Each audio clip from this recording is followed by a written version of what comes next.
Hello viewers, welcome back to this lesson. In this video we are going to learn how to remove files.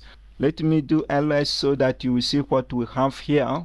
Okay, we have some files and folders here. Let's learn how to remove it. So it's the same function we have already learned, guys. It is the same command rm, which is remove. Okay, we have already learned it when we were discussing about folders. The same command, you can use it to remove folders and files as well.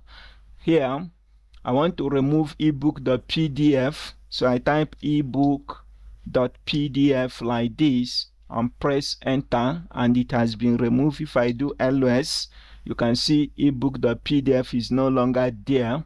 Let's see the files we have inside this folder test. We have the test folder here.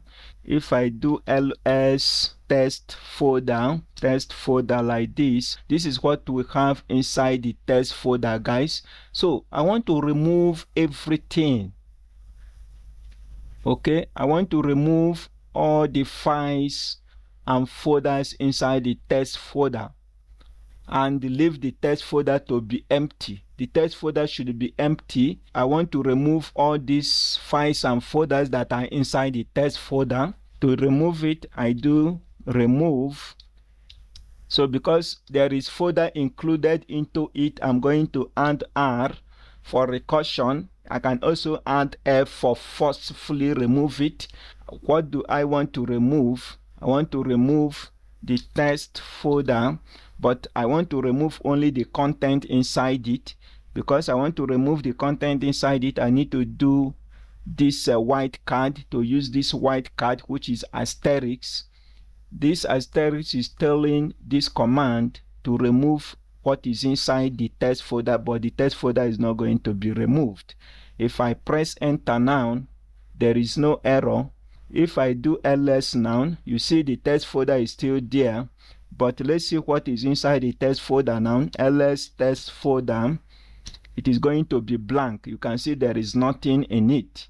So you can see we remove everything inside the test folder. What if we want to remove everything inside this current directory? So everything inside the current directory, we want to remove it. So I can say remove star. So if I am in the current directory, I can just type it like this: remove everything. Everything inside the CMD tutorial will be removed now. Okay, but because there is folder inside it, I need to add the flag of -r. Okay, I can also append the F, which is forcefully remove everything. If I press enter, there is no error. If I do ls here now, it is blank. So that is how to remove files and folders. You need to be careful while removing files and folders because you cannot be able to recover it back. Thank you for watching this video.